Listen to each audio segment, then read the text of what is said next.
الله وآخر محمد عبده ورسوله. السلام عليكم ورحمة الله وبركاته. وعليكم السلام ورحمة الله وبركاته. Today's topic is interesting because it's called Hereafter. And I'm looking at the crowd and I'm wondering, what do we hear after? Pretty good, huh? My name is Yusuf Estes, and I'm from USA. And see, I'm not going to try to say the whole thing this time. I don't want to get stuck on that word. Alhamdulillah. And we've been on a tour for the last several months, actually. We've been to India, in Bahrain, Sri Lanka, and now here we are in Qatar.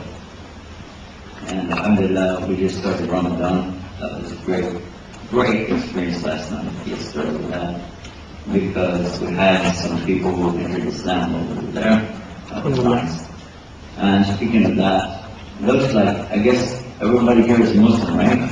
There's no non-Muslim, right? Everybody Muslim. You're not Muslim yet, okay. By the way, if anybody would like to come closer, you can. There's no extra charge to get the front seats today. Usually we have to charge extra for the seats, but today we're going to make a special offer. Because Ramadan, so you can sit as close as you like, no problem. But I want to talk about today the subject which is called Hereafter. Now, a lot of the things that we use from Arabic don't translate exactly to English, so we substitute, and over a period of time, if we don't go back and recheck it, then we just let the next person use the same word, and then it can be that people make a mistake and give you the wrong idea about something. So this is why it's important to do something called etymology of the words, which means to examine the word, where did it come from and how do we understand it. So let's begin by doing that. The first thing I'll tell you about, in this case, will be the word Yawm al-Akhir. Yawm is a Semitic word well known around the world for Yawm Kippur, which is the Day of Atonement for the children of Israel. The word Yawm means day of atonement. Now, the word Yawm al-Akhir, this is day after, literally after. What comes next? What is after? Means what is next. So, Yawm al-Akhir. You could say it means the next day, but actually it means the last day, because it's understood that way. Also, it's understood this way because you say Allah, two of His names, is in general 99 names we refer to Him, or characteristics, attributes. One of them is Al-Awwal. Awwal means first. And so He is Al-Awwal, the first, while Al-Akhir, and He's the last. But the two together don't mean like there's two gods. Actually, it means He's eternal, forever.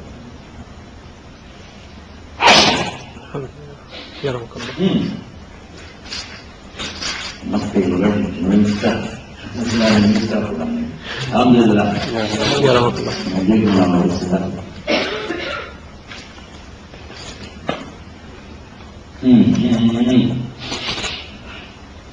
Alhamdulillah. What I was telling you about is the meaning of the word, so that you understand that this is the word that we're going to use when we say Yawm al-Akhir. It can also mean the day after everything happened, which we're going to talk about that in just a minute, so you can see what that's like. There have been some movies lately, by the way, about the subject of apocalypse now, things of the last days, and things, relative to that. And some interesting scientific fiction, sci-fi movies. Maybe you've seen some of those.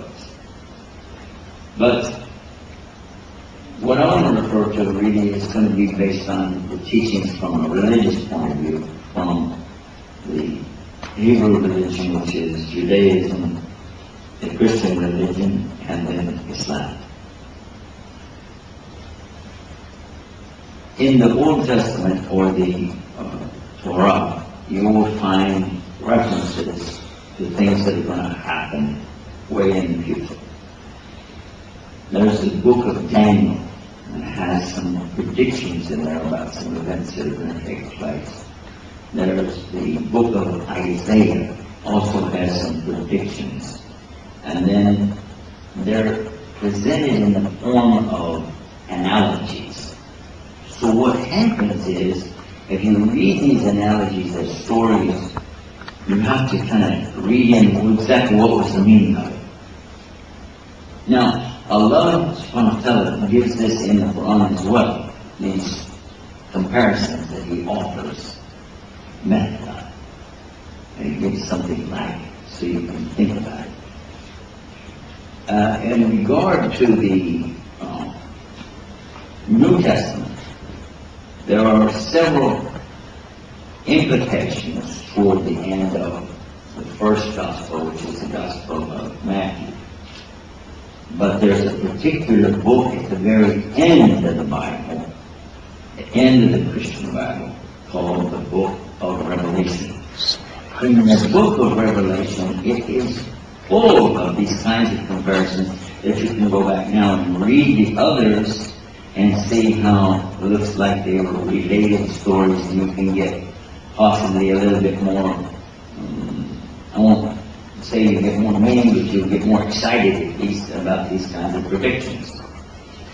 They mention things that are coming like horses galloping, or this is part of the apocalypse that they talk about.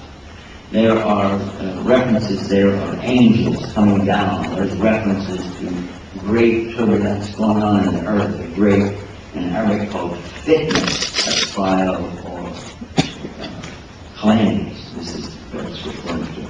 This is the reference from the two books. I'm talking about the English translation of the Bible. There is no original in the Semitic languages, so you just have to rely on what they have left. And then finally the Quran. Now the Quran is what we're going to really be talking about now. And then all I did was give you a little introduction there. The Quran, this word means what's sent down to us. The meaning of it, though, is from qara'ah. It means to recite. For any kind of recitation. It could be somebody who's just reciting, Mary had a little lamb, as speaks as white as snow, and everywhere that Mary went, the lamb was sure to go. That's a recitation. Or a reading. That's also called a reading. Roses are red, violets are blue. Sugar is sweet, and so are you. So you can use these kind of little things to get an idea of a reading. Now it will help you to understand why many years ago, when they translated the Quran to English, they used the word read. But it didn't mean to open a book and say, okay, page 3, this is the introduction. That meant to do this kind of reading or recitation. That's how they translated this word Iqra, from the same root as Quran, as read. And if you want to be accurate in today's use of the English language, it is more appropriate to use the word recite. Don't say read, say recite. When Prophet Muhammad, peace and blessings be upon him, was fasting, it was in the month of Ramadan, and he was in a place called Jabal Nur, in a cave called Hira. I like mentioning that now as we're in the month of Ramadan, starting first night last night, first day today. And he was just being away from his people because they were very, well, they were pagans and idolaters. They worshipped statues, they worshipped anything. And in his case, he didn't want to participate in that. They also had other, we would today call them parties and actions, debauchery that you don't even want to know about, but he abstained from all that kind of thing. There was no use of alcohol or any of the things that people did. He stayed away from it. So here he is, fasting, praying, and then someone came in the cave with him and grabbed him and pressed him to his chest and released him and commanded him, "Iqra." And he said, "La anbiqari." So he had been ordered to recite. He said, "I'm not a reciter." So I want you to get the correct understanding of this, because sometimes in the English translation, they give you the notion that here is Prophet Muhammad, peace be upon him, being ordered to read something, and he goes, "I don't know how to read, I didn't study in school, I don't have education."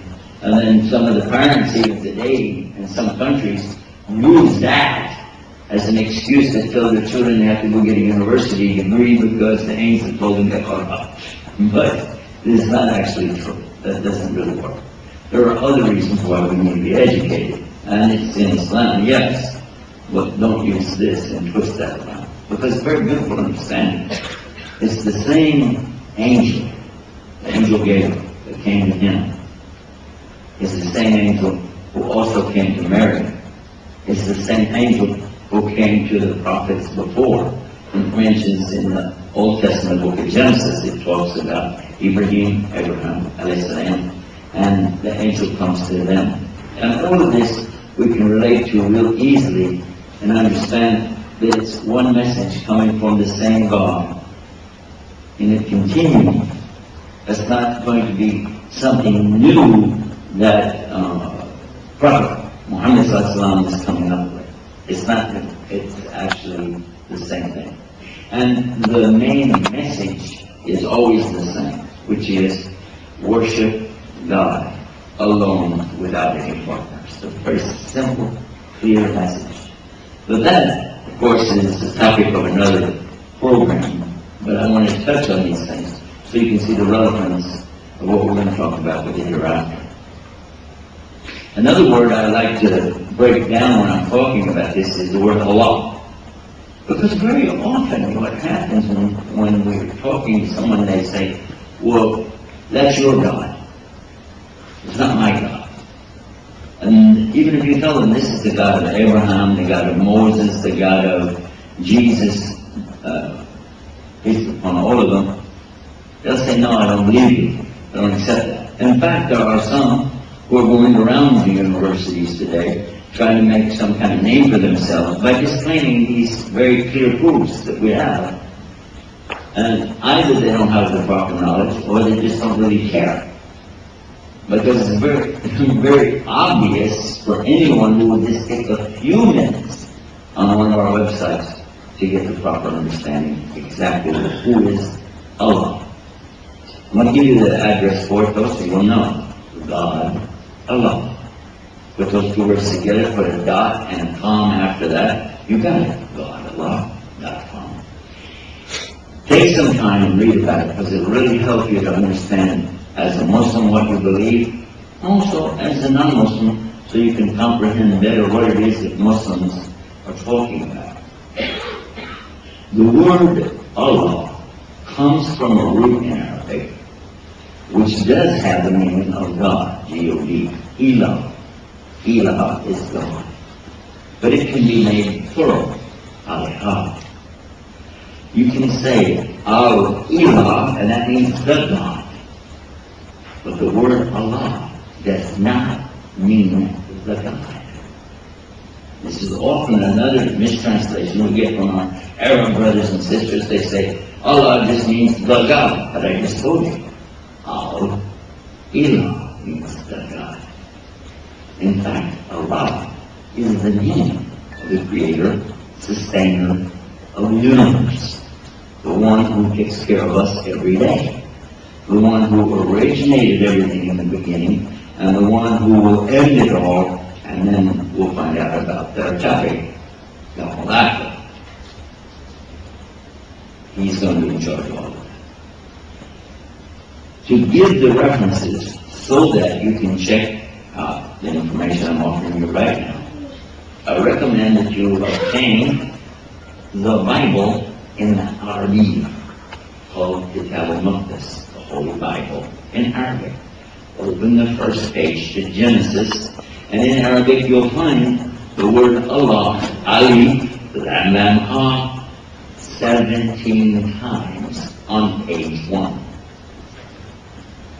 Now, if your circumstances are such that you don't really have access to an Arabic Bible, and you'd like to just verify it real fast, there's a shortcut. Because every hotel and motel on the planet, then almost everyone, when you check in, you go over by the bed, there's this little stand with a light on it, open the drawer, and what's in there? There's a book, not Yellow Pages, by the way, another book. What is the book? The Bible. Is it? In the English, placed there by a group called the Gideon Society. So you take this out and you open it up, now you turn 6 pages, and you look, and they're going to give you samples of all the languages that they've translated this work into. Very industrious guys, by the way. It's a little note for us to realize that if you even go through Muslim countries, you don't find the Quran in any of the places there. But, and maybe Allah will guide us one day too. Anyhow, so we look on that 6th page I was telling you about. The first language they gave you a sample of is from Afrikaans language, from South Africa. The next language after that is Arabic. So you'll see the Arabic language right there, and it's the translation of the verse in the New Testament, chapter, well, first of all, it's a book called John, chapter 3, verse 16. For God so loved the world. Let's stop right there and look. What word did they use for God? Ali, Lam Lam Ha. So you can find out real easy what I just told you. You can prove it to anybody.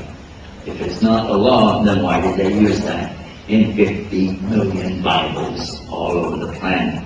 It's the word for Allah, for the Hebrew, and for the Aramaic, and for the Arabic, and it's all related, whether you pronounce it Allah, or Allah, or El, or Ilah.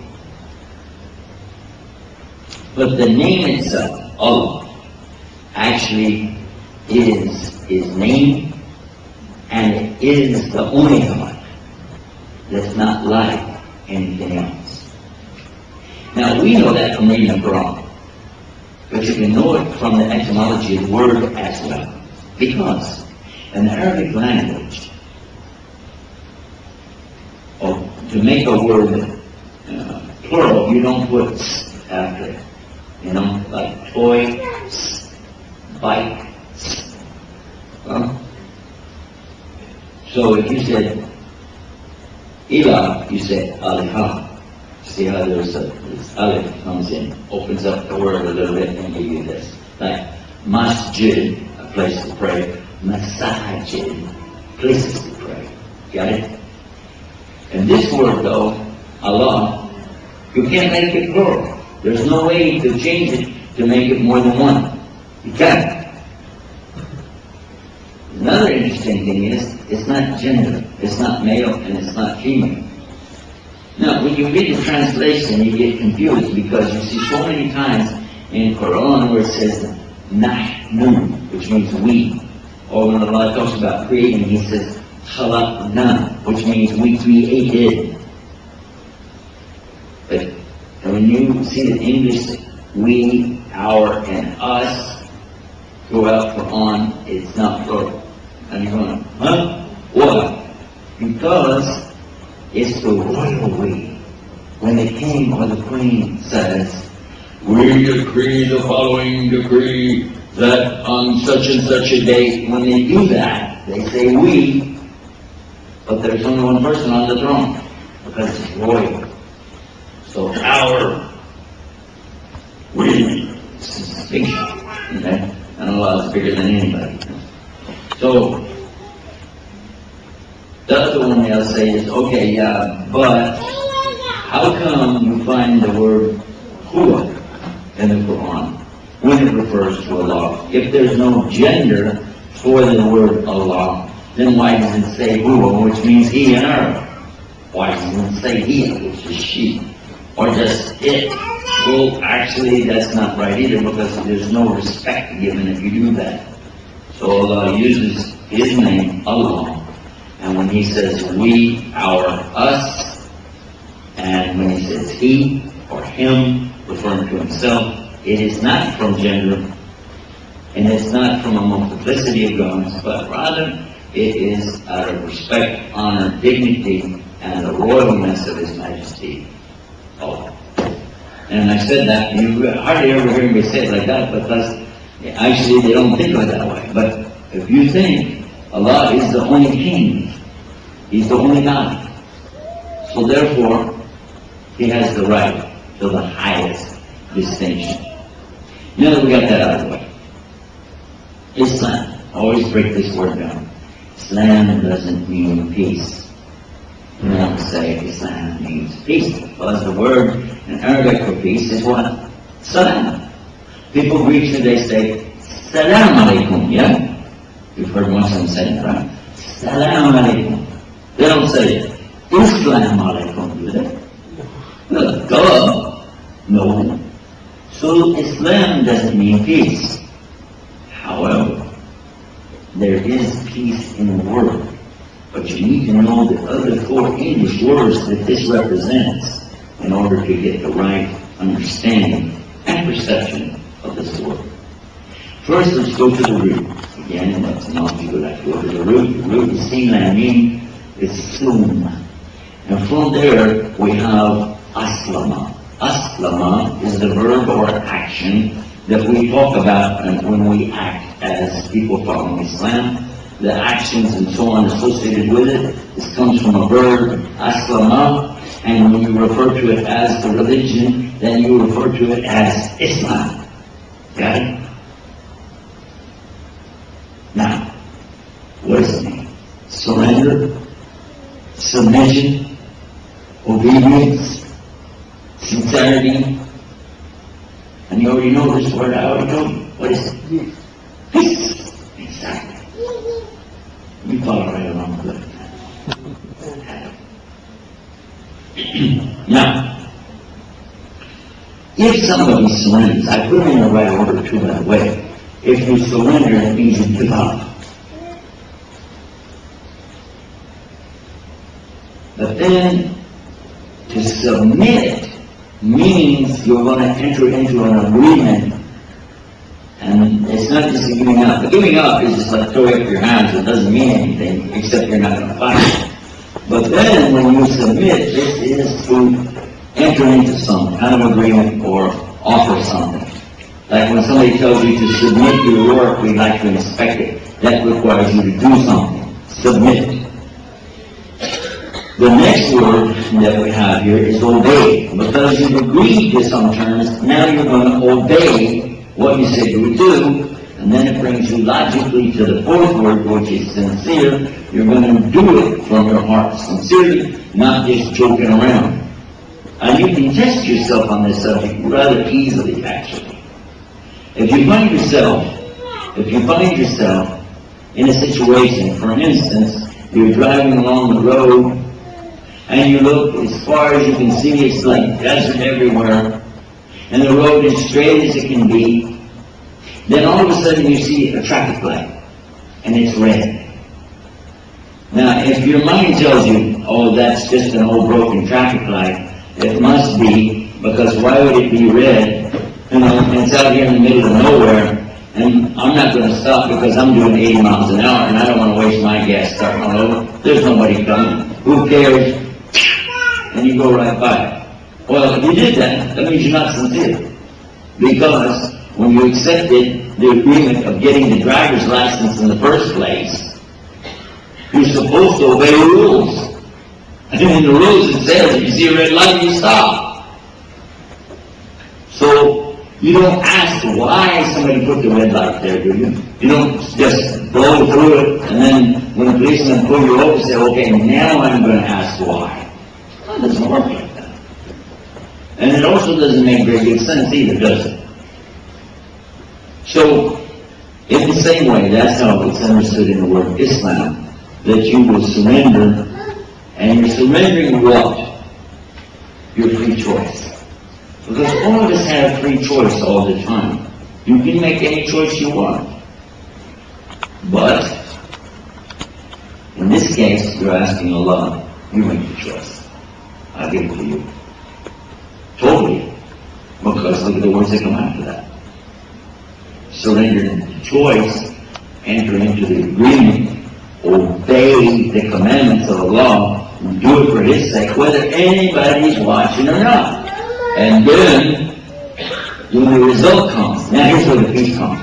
This is something, even today, Muslims need to focus on this, because it's a very important part of what we're talking about. Something happens to you, and you don't like it. Oh! And so you're going to start complaining about it. Oh! You're going to blame somebody for it. Why? In the beginning, you agreed. You said, I want whatever Allah wants for me. As long as it was good and you were having fun, that's great. But now it turns out you don't like it, so now what? So what? You're not going to obey now? Again, I'm going to refer to today because this is the first day of fasting, so I'm going to mention that again. But suppose somebody is in Islam, they have agreed, I want to follow what Allah wants me to do, and everything's going along just fine until the first day of fasting. I don't mind fasting. Okay. Well, you have to get up early in the morning to eat your food. Oh man, that's too early. 3 o'clock in the morning? Oh, wake up at 6. Wake up at 7. No, it's too late then. We've got to start early. Why? You're questioning him. Why you don't go ask the city planner, how come you put a red light here and a red light over there and a stop sign over there? You just stop. That's your job. That's what you agreed to. You said you would do it. So, now you're fasting during the day, you get hungry and you're going, I want a cookie. No, you can't. You have to wait. Why? Oh, it's hot. By the way, in the country it gets hot, yeah? Really hot? Hot. So let's go out, we're playing and having fun and chasing the ball around and doing everything. I want to drink of water. No, you can't. Why? You're fasting. This means what? You didn't understand. You didn't really understand. You do it because this is what He told you to do. Before I leave the subject and move to the next word, I want to remind myself and all of us a very important subject. When we talk about something which Allah ordered you to do or ordered you not to do, and you question, yes, but I don't see the logic in it. If you question that and you said, I don't see any logic in this, I don't see any reason for me to do that.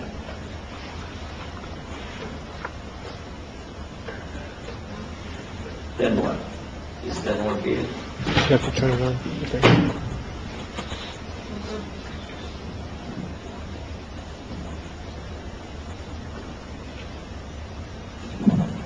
I think it works now. That's better. A little bit echo. I want to take you back with me just for a minute to the very first human being who walked on the earth. This one died. Salat al-Janazah for this one.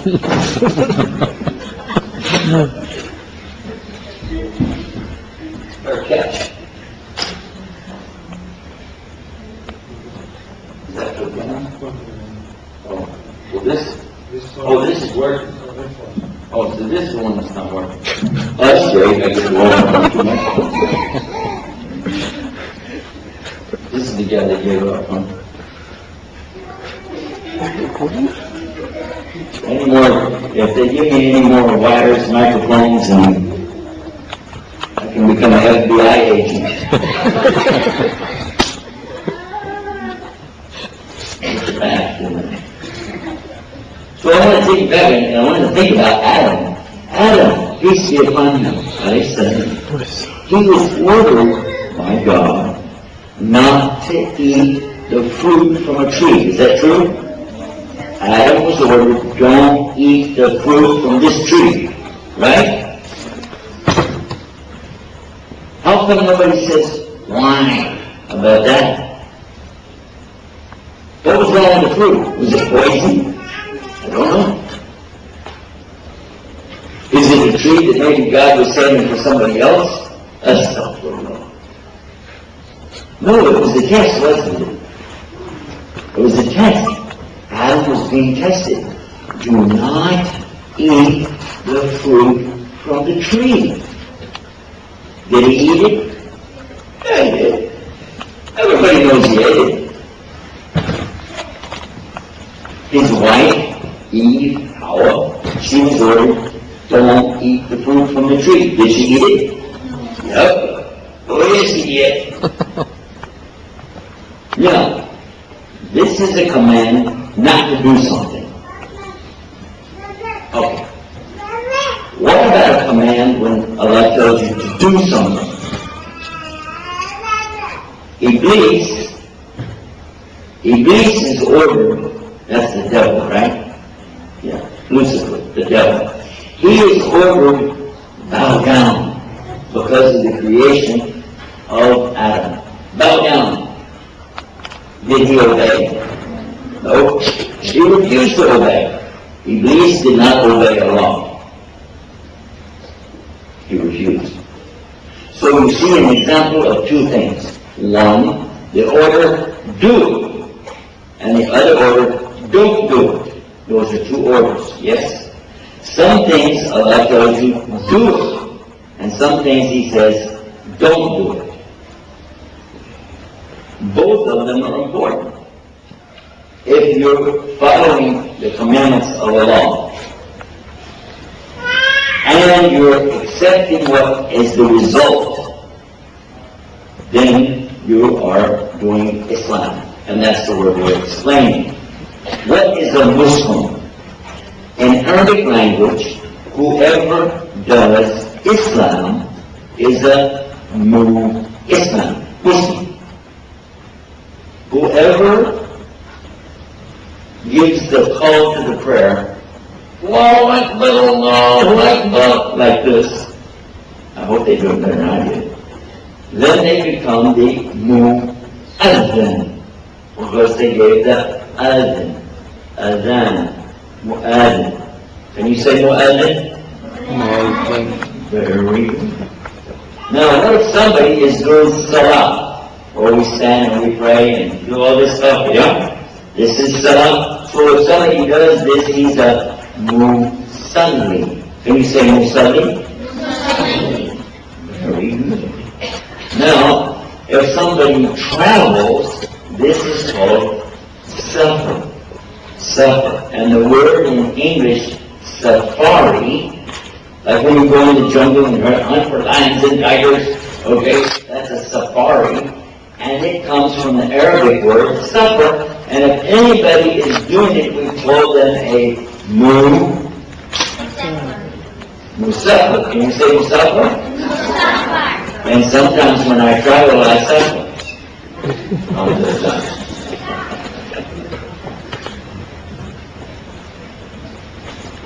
And alhamdulillah, now what we found out is that whoever does an action in Arabic, then we attach the two letters M-U in English or the letter Mim in Arabic, and it becomes Mu, whatever it is.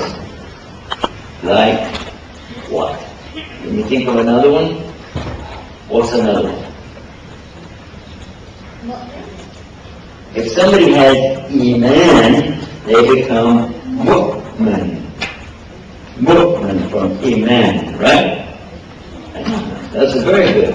I'm looking for another one, the word Islam. Whoever does Islam is what? Muslim. Islam. Can you say Muslim? Real fast. Real loud. Real slow.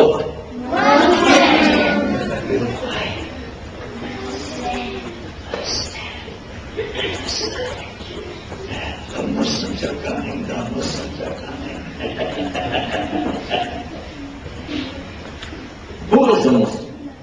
And we, but the thing is, how can I describe a Muslim? We said anybody who does what God wants him to do is a Muslim, but maybe we still don't understand what a Muslim is. So Prophet Muhammad, peace be upon him, he said that when any baby is born, they are in Islam. They're born on the fitrah of Islam. Got it? So all the babies in all the world are Muslims. Even if their parents are some other religion, like Jewish, Christian, or fire worshiper, the baby is still perfect as a Muslim because the baby is doing the things we talked about. First word is surrender. Gives the choice to Allah. Second word is to submit. And babies always do that. Easy to get along with. And then third, obey, sincere. And nobody's more sincere than a baby. Because they don't have any second agenda. They don't have something hidden in the background. Everything the babies is right out in the open. If they want anything, they're always clear about it, aren't they? Baby wants anything, they'll tell you right away, won't they? Yeah. So, this is what Prophet Muhammad, peace be upon him, taught us. That the condition of a real Muslim, now we're not talking about Muslim, we're talking about Muslim, is to be like a baby. Innocent, clean, pure, and good thoughts. Okay. By the way, somebody might ask you, well, what would happen if a child dies, a little baby, if they die? What happens to them? Well, they all get to go to heaven, and they get to be with Prophet Ibrahim. That's good, isn't it? There's another thing, too. The babies are praying and asking Allah, let my mother come be with me. Let my mother come be with me. That's very nice. I want to come back to our subject now. We've been talking on the topic of these words so that we understand what I'm talking about. The last thing we were going to deal with now is called the Yom Al-Akhir, or the hereafter. In the books that I talked about earlier, in the Bible, the Torah, the Injil, we find the subject for Jews and Christians that there's going to be a last day. And in the last day, everybody's going to be brought back, and they're going to have to stand in front of their Lord, and they're going to be asked about what they did. This is pretty clear teaching. We find the same thing in Islam, no different. Additionally, in the Bible, we find reference to some of the signs of the last day, which will come, and there will be some very traumatic experiences take place. Some very wild things, earthquakes and so on. And then we look to the Quran, and again we find the same thing. So some of these things are the same. But then Islam has some clarification on these things to make it even more clear. One time, the same angel I was talking about earlier, Angel Jibril, can you say Jibril? Alayhi salam. You know what his name is in English? Gabriel. Did you know his name? We call him Gabriel. Yeah. One time, the angel Gabriel, he came to Prophet Muhammad, peace be upon him, and he was talking to him, and he asked him a question. In front of all the people who were there, he said, when is going to be the last day? Actually, he said, when is the hour? But it means the last day. Prophet Muhammad, peace be upon him, said, the one who's being asked doesn't know, and the one asking also doesn't know. It means, I don't know and you don't know. I don't know and you don't know. He said, but the signs, because nobody knows what's going to be. Could be tomorrow. Could be about 1,000 years from now. Or up to Allah, right? We don't know. He said, but the signs are these. And he gave two exact signs or predictions of something that will happen to indicate it's time for the end. Two things. The first one he mentioned is when a slave gives birth to their own master. And the second one he said, when the Arab desert dwellers, people who live in the desert, the Arabs of the desert, begin to build tall buildings, competing in a contest with each other to make taller and taller and taller buildings. Subhanallah. Now, for the people at that time, I'm sure they went, huh? These two things are not possible. How could anybody give birth to their own master? Because the parents are always the masters. In any civilization, throughout history, the parents are the boss. The parents say something, and the children have to do it. Always. Is that right? But today, we see some things that are a little bit different.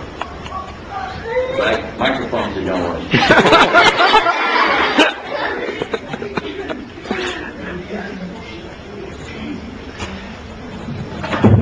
I'm going to start collecting. Now, one of these has got to be working, right?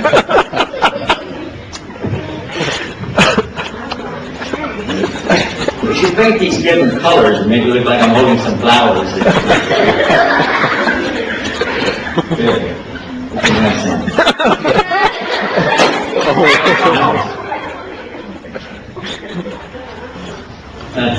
Yeah, that's right. That's good. Okay, here we go.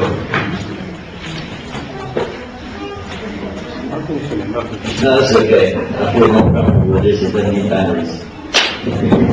Okay. Just one word, okay? Just one word. You see how energizer. Oh, the microphone? Oh, I keep forgetting about that. Is it working?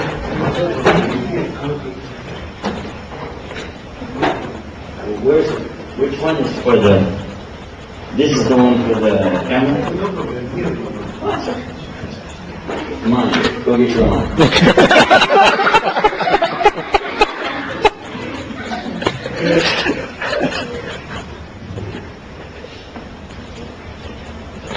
Okay. Ready? Yeah. And Mark, get set.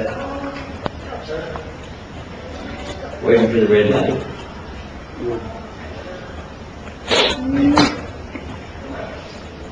There is the red light. Come on. We're talking about a strange saying of Muhammad, peace be upon him, because he says that a slave gives birth to their master. Why would anybody want to raise their child up to be their boss? Why would anybody want their little boy or girl to grow up and become their master? Not just the boss, a master. You know, like when somebody's a slave, the master said, get up, go over there. They don't even say please, just do it. You're a slave, you gotta do it. Huh? It's strange, but I want to tell you a story that really happened. I saw this happen some years ago. There was a lady, and she didn't have a husband anymore. She had some children, boys, going to school. And she had to work at a job, and then come home and work. And all of that is because she didn't have any husband, so she worked in her house.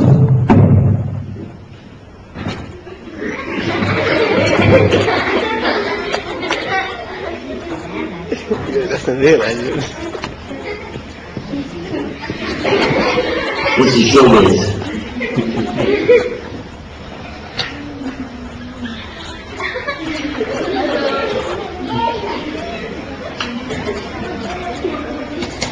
Thank you. Good. Now, did I go back to work? Yeah. I'm going to rip out one of those chairs and bring it up here. Where was I? You cool. Maybe work.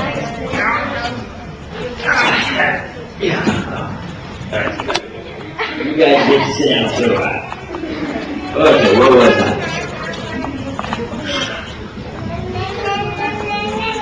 So there I was in the house, and I'm watching this lady, and she's working so hard. She came in from work, and she's taking care of these boys that she has, and they're related to me. So she came in so tired, and she was carrying a box. And she opened the box for her son, and she said, "Look what I got you today." He said, "Show it to me." Just like I said, and show it to me. She opened it up. He looked in and he said, "What's that?" She said, "These are the tennis shoes. When you start school tomorrow, I got you the new tennis shoes." He said, "This is not the kind. I told you Nike. I told you Nike. Take those out of here." She said, "But they were on sale. I could afford them." "I don't care. Get yourself in the car. Go get those shoes that I told you to get and get back here." That's what he said. 12 years old. Then what happened? She put her head down like this, and he said, "Okay." And she went back to the car, and I'm sitting there with these guys, and she went off to go get the shoes. Pretty nice, huh? Astaghfirullah. By the way, I know when she was young, she used to talk to her parents like that. Astaghfirullah. And there was something Prophet Muhammad, peace be upon him, taught us. How you treat your parents is how Allah is going to give you children. That's how they're going to treat you. If you want children to be bad to you and hurt you and insult you, then be bad to your parents, because it's going to happen to you. But if you want children to be good to you, you want your children to treat you good, and you be good to your parents. Because it's the order from Allah, even at the time, thousands of years ago, with Moses. Obey your parents, honor your parents, respect your parents. This is in the Bible. The same comes with Jesus 2,000 years ago. Honor your parents, respect your parents, do what your parents tell you to do. And then in the Quran, Allah makes it an order on you. You must obey your parents. You have no option. You must obey your parents in everything, except if they want you to worship somebody other than Allah. Got it? But now let's look at the story that happened that I told you about, the hadith or story that Prophet Muhammad, peace be upon him, said. A slave is going to be in the control of their own child. And then the other part. Can you imagine a desert? Now what is a desert? It's just sand, isn't it? There's nothing there, just sand. Oh, sometimes there'll be a little, piece of something growing out there, but not much. Maybe a lizard here or there, or a buzzard, but not much else. That's a desert. So when you have that much land, if you build anything, it's probably going to be a tent, isn't it? And in fact, that's what the people living in the desert used to build. They put tents up, didn't they? Now, how many levels in a tent? How many stories in a tent? One. Duh. Everybody knows that, right? Can you imagine somebody building a tent with a roof and another one up on top of that? And get an elevator in your tent? Get a stairway in your tent? That's silly, isn't it? So when Prophet Muhammad, peace be upon him, told us that we were going to be like in competition to build tall buildings, probably the people said, in the desert? Really? Because in the desert, even if you want to build a whole lot, you can build it wide. It's easier to build a building with only one floor and just go wide, real wide, as wide as you want to go. Easier. Why would you build it up when it costs so much more money to put a building on top of a building on top of a building? And the higher you put it, the more you have to have a good foundation deep, deep, deep in the ground. Otherwise, the building will just fall over. Just like that. It will do that. So it costs so much money to build up. It's a lot of construction. Oh, and by the way, it's a lot more work. And the last thing you want to do in the desert is work. Why? Well, let's see, it's real hot and there's no water. Right? So when he said, look what's going to happen in the last day, slave gives birth to the master. An Arab desert world. By the way, he mentioned the Arabs. But there's other deserts in the world. You know that? There are other deserts. I'm from Texas. We have a desert. Arizona has a desert. California has a desert. Real deserts. In fact, we have a valley which is a desert. It's so lifeless. There's nothing there. They call it the Death Valley. I want to go there. And nobody's building any buildings in Death Valley. And in fact, listen to this. There's also a desert near the North Pole by Alaska. You know that? Yes. Because there's different kinds of deserts. No. Some deserts are not hot, but they still don't have any life. They can still be dry. And they have deserts even up north where it's cold. But nobody's building any buildings in deserts except one place. Who can tell me where it is? In an Arab peninsula called what? Arabia. Can you say Arabia? Arabia. Say it with the Ain. Arabia.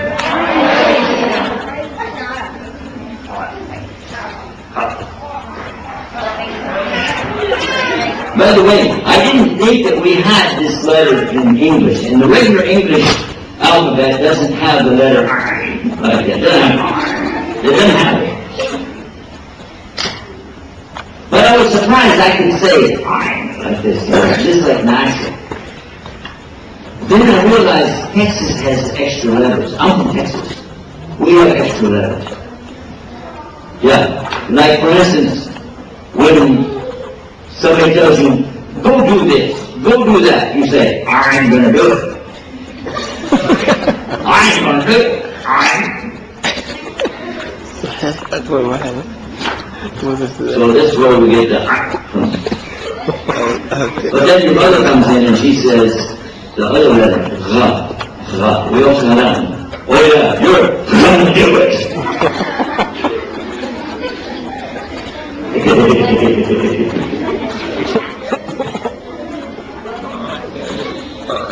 So now let us look again. What are some of the other things that Prophet Muhammad, peace be upon him, told us about the last days? Well, the Quran came from him, and in there Allah tells us an amazing thing about earthquakes. When the last quaking and shaking of the earthquakes comes, and you see the earth is going to be like in what kind of condition. And the earthquakes are hitting, bang, boom, and then what's going to happen? The insides of the earth are going to come out, and the stories of the earth will be revealed. Wow, and that's all going to happen. And people are going to be asking, what is this? What's happening to the earth? What's the matter with her? And Allah is telling you now what's going to happen. The day is coming. And anybody who did any good, even a little bit of good, they're going to see it then, on that day. And anybody that did even a little bit of evil, they're going to see it on that day. It's pretty scary. Also in the Quran, Allah uses some of the same things I mentioned to you from the Bible. Talking about the feet of the horses stamping on the ground as they're moving. Scary. That's actually when they tell the story of the apocalypse, they always like to show the horses' feet rumbling like that. It's kind of scary. I like that. Oh. You know this one? Read it. But I want to tell you another thing that Prophet Muhammad, peace be upon him, told us about. He said in the last days, People will be trying to talk to the animals in the sea. That sounds funny, doesn't it? Can you imagine somebody walk over to the river and goes, hey, bro, what up? No, come on. But no, we found out it's true. They're spending millions of dollars trying to communicate with the porpoise and the whales in the sea. And they put electronic things in the water so they can hear them going, beep, beep, beep, beep. Right? Huh? I didn't do a very good porpoise imitation, did I? Well, you get the idea. Everybody knows that, right? Yeah, they're trying to talk to them. They want to know how they communicate. And he said that 1,400 years ago. Oh my God. You know what else? Same story, same hadith. He said that a person's hands is going to talk to him. Your hands will talk to you. Talking hand. Oh, hand. Oh, I'm fine. Oh, that's nice. He didn't mean that. He didn't mean that. Because actually, in the last days, he said your hand will talk to you. Where do we hold the cell phone? Oh, you talk with it. Oh. And then he said that your side will tell you what's going on in your house, even though you're away.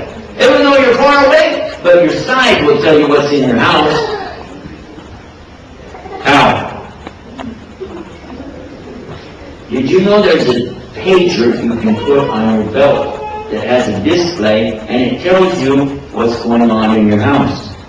Because your wife can send you a message, or husband or brother or sister send you a message, and you got your pager right there on your side looking at it. Bring home a loaf of bread. Okay.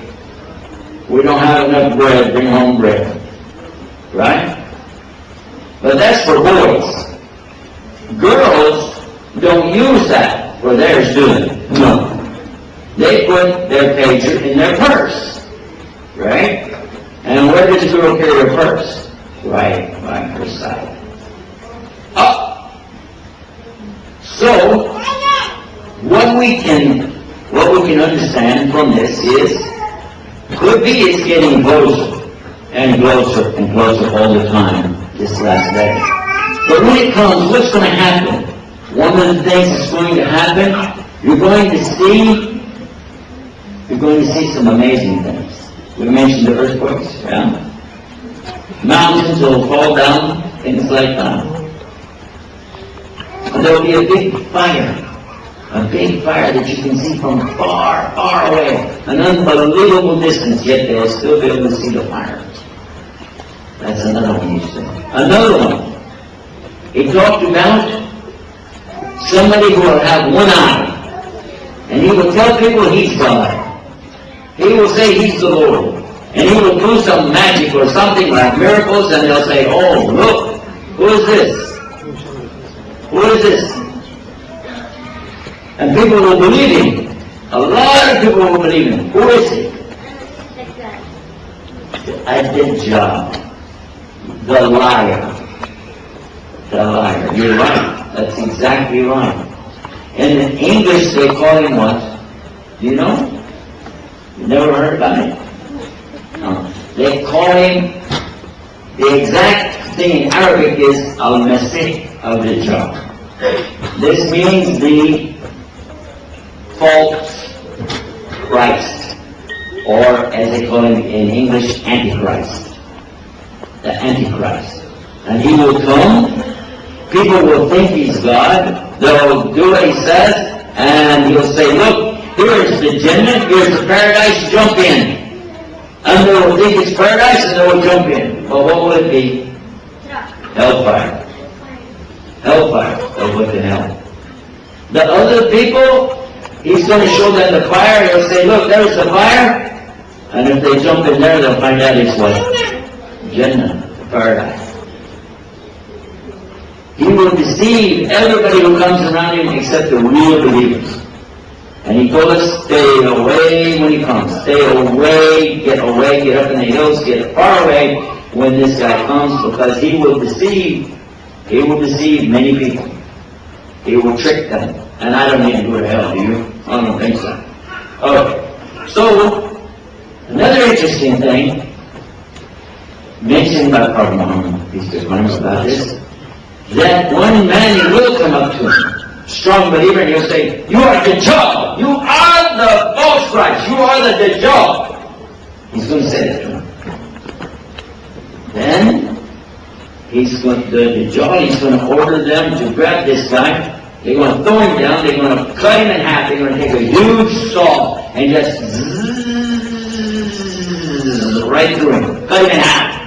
Then they're going to separate the two halves. Dajjal will walk through and come back between the two halves, and then he'll command the two parts to come back together, and then he'll give him order to stand up, and he will stand back up, and he'll be alive again. He'll say, "Now who do you say I am?" He said, "Now more than ever I know you are the Dajjal." And he will be thrown into the fire, which is really the what? Jannah. So be careful when this takes place. When that happens, you don't want to be there. That's the whole thing. There are many signs Prophet Muhammad mentioned about the last days. Would you like to know more about them?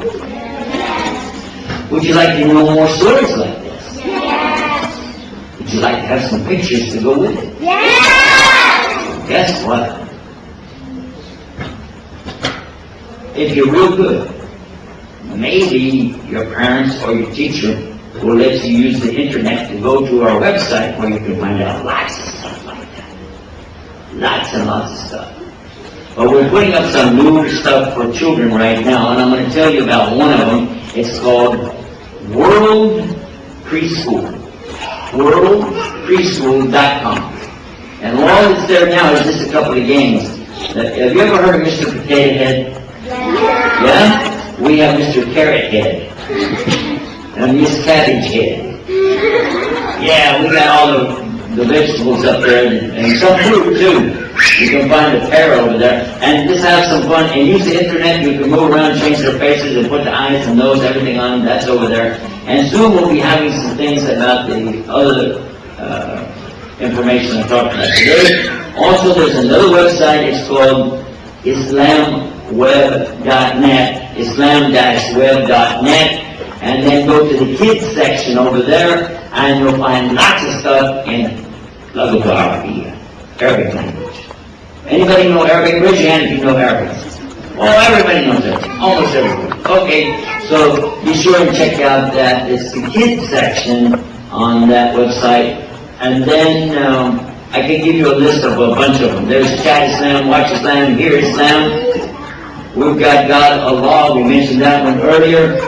And 911 Bible, 99 Islam. But listen to this one. Have you heard about YouTube? We have YouTube Islam. YouTubeislam.com. And you can load up your own videos, and then everybody around the world can see it. In fact, even this program that we're recording right now can be made on the DVD and then uploaded to YouTube Islam.com. That's it. Now, what if you forget all of this when you get home and you say, "Oh, I can't remember, they were too hard, I can't remember all of that"? Well, I'm making it for you. Because I have another website that has a list of all these websites. It's called Share. Can you spell Share? S-H-A-R. Don't get ahead of me here. Too fast. I'm from Texas. We go real slow. S-H-A-R.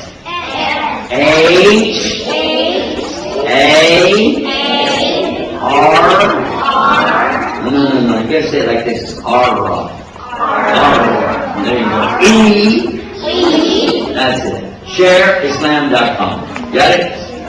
So when you go there, you can get to this and go see all the good stuff. Oh, anybody like animals? Would you like to go to my website that has pictures of animals? Yeah! Would you really? Yeah! How about YouTubeZoo.com? go to YouTube Zoo. Now this one you have to remember because I didn't put a link to it yet. YouTube Zoo. YouTubezoo.com. Oh, and by the way, it's not just pictures. Would you like to see live animals and watch them through a video camera? Yeah! We've got all of the zoos in the world that have cameras hooked into the website. So you can go see in Singapore animals over there, in Colorado, California, Australia. You can see all the animals. They're live right now. You can just go watch the screen and see it. And inshallah, I'm talking to some people in Sri Lanka because they have an elephant orphanage. Have you heard about elephant orphanage? Yeah, for little miskin yateens of the orphans, of the field. Elephants. I went there last week and we saw them. My daughter went with me and we saw all the, and one of them has his leg is gone. He's going on 3 legs, look like he's dancing. Another one is blind, you can't see. He's the biggest elephant I ever saw in my life. By the way, I've seen lots and lots of elephants. But that was the biggest one I ever saw. And all of it, you can get where? YouTube Zoom. YouTube Zoom. Okay? Well, I wish I had some more program for you, but that's about it. Anybody have any questions? Anybody have any questions? No? Put your arm down. Put your hand out. No, you don't have any questions. You do? Okay, girls first. Come here. Come here. No, come here. Talk in the microphone. I saw you on TV a month ago. A month ago? Wow, way back those days. That's the good old days of TV, wasn't it? MashaAllah. What's your name? Adiba. Adiba. Where are you from? Bangladesh. Bangladesh. How you like it here in this nice place? I like it a lot. You like the school? Is it good school? Yes. How old are you? 9. 9 years old? Wow. What grade are you doing? 4. Have you got a good teacher? Pretty good or real good? Really good. Is she here? Yes. You get better grade. Okay, go sit down. Let me see. What else is, you want to ask a question? Come here. You have to come. Look, if anybody wants a question, you from this side you line up over here, and from here you line up over here, and then we'll take it one by one. Quickly, let's go. Hurry. There we go. Okay, tell me your name. Line. Muhammad. Oh, I heard this name before. I know somebody else named Muhammad. Anybody here know somebody named Muhammad? If you know somebody named Muhammad, raise your hand. Amazing! All of us know somebody named Muhammad. Isn't that nice? How old are you, Muhammad? 9 years old. How many wives do you have?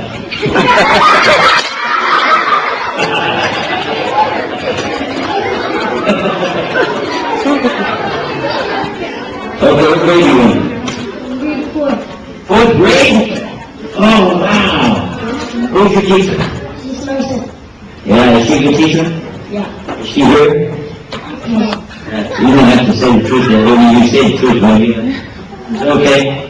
You still like wrong? Okay, that's cool. You get good grades? Yeah. You do? MashaAllah. What's your question? Do you have any books you can give us?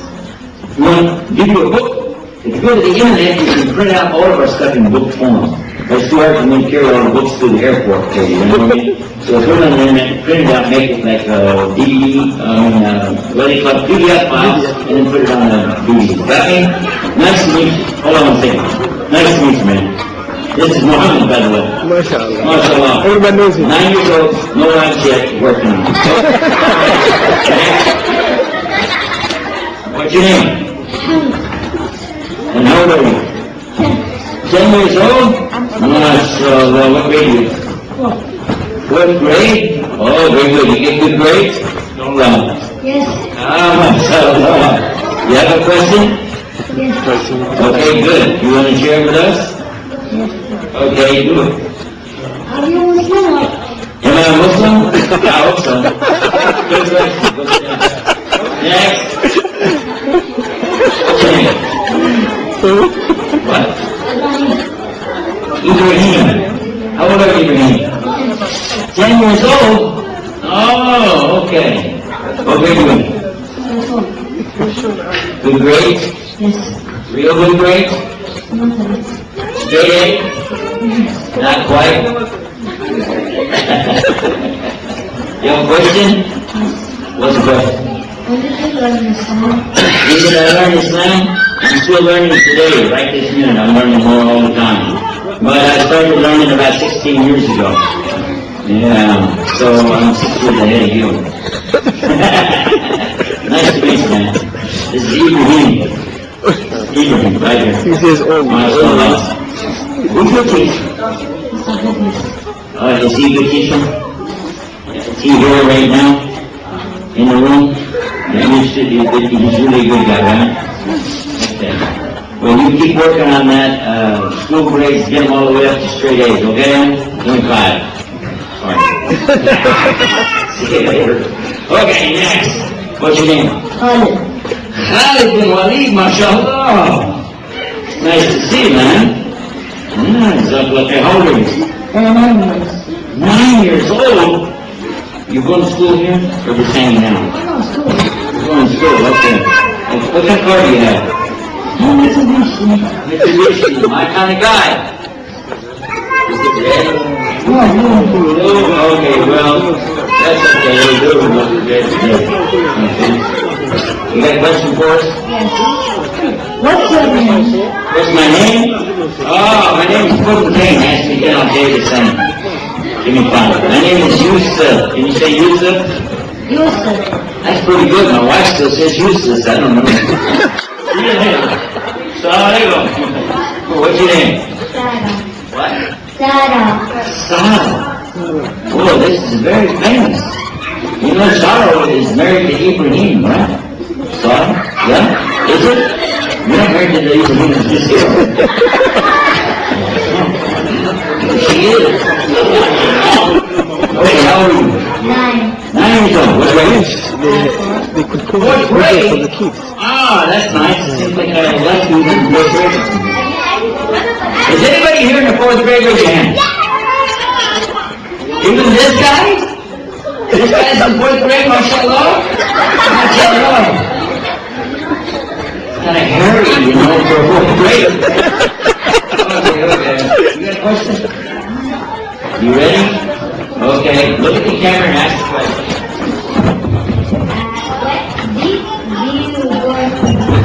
Do I go on TV? Has anybody ever seen my TV show? I guess the answer is what? Am I on TV? We're on TV right now. Huh?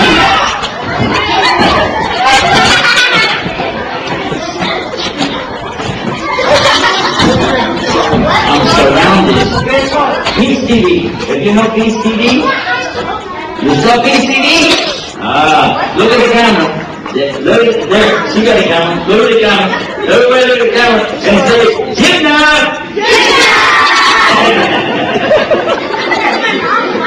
Translation. Fatima.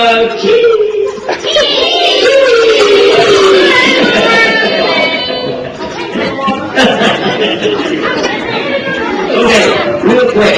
You guys your question now, right? Okay, go sit down. Next.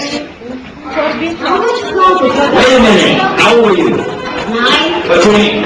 Osama. Osama. Osama bin Laden. Oh, that's good. Good name. I like it. Very nice. And you're in which grade? 40. 14. Yeah? Good grades? Good man. All right. Got a question? How many prophets are there? Prophet Muhammad used to find 4 guys. There's more than 124,000. A bunch. Do you know what that is? I don't either. It's a lot. And he said all of them came with the same message. La ilaha. Again, la ilaha. One more time, la ilaha. I can't hear you. That's pretty good. المحاضرة كانت للكبار. Next.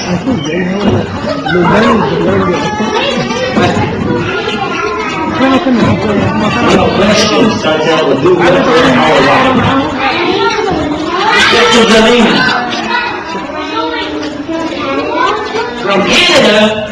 You're from Canada? Oh, I had a pin. I didn't work today. I have a pin from Canada to Qatar. It has both flags. MashaAllah.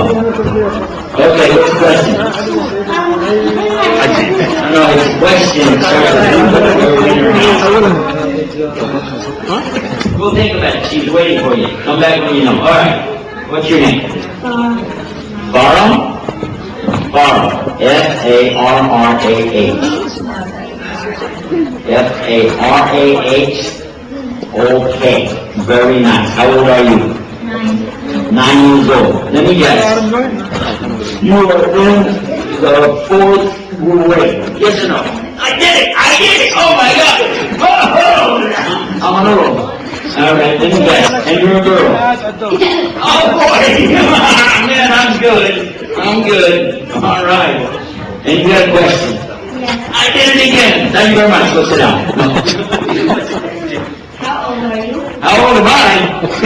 How old do I act? Let's go with that. 16.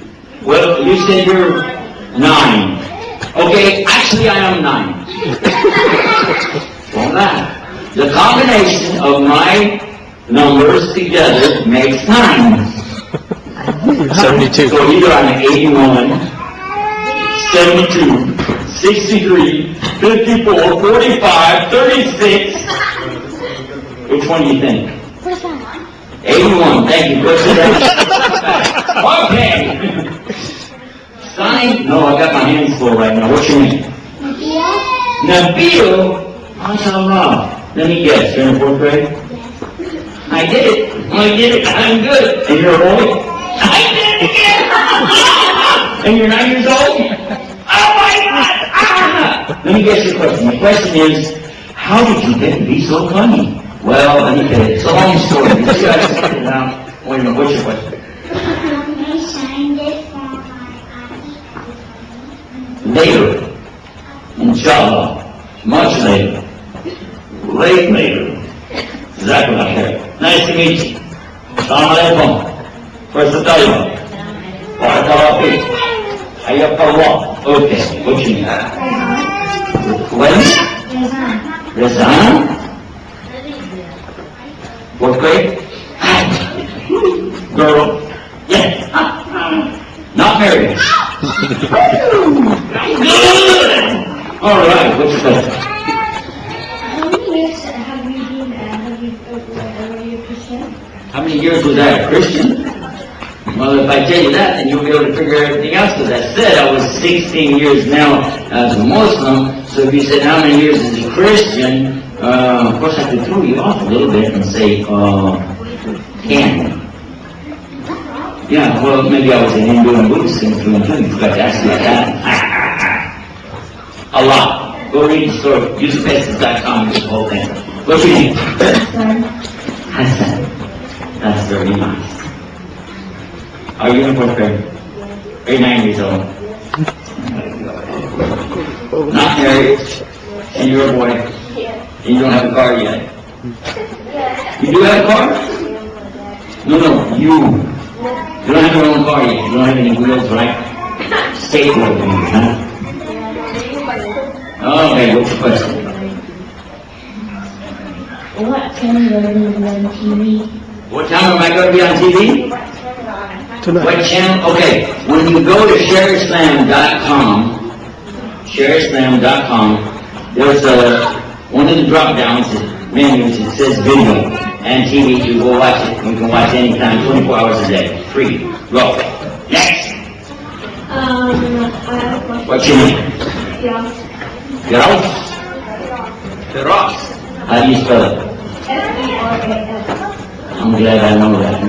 Are you 9 years old? Oh, wait, but 4th grade? Oh my God. Alright, what's your question? How many names does Allah have? How many do you think you have? 99. Okay, go to 99islam.com and see what you get. 99islam.com and see what you get. What's your phone say? Hello? Hello? Is that how you greet me? Now, what's your name? Salah. Salah. Very nice to meet you, Salah. Now, tell me something. How old are you? 9. Amazing. Again. Slave. Boobs. And grade? 4. Fourth grade. Got a question? Who taught you Islam? Who taught me Islam? Allah. And many teachers. Go read it on the internet. Okay. What I gotta do now, I gotta go. So I'm gonna tell you guys, big salam. I love all of you for the sake of Allah. Until I see you next time, may the good Lord take a liking to you. Jazakumullah khair. Wassalamu alaikum wa rahmatullahi wa barakatuh.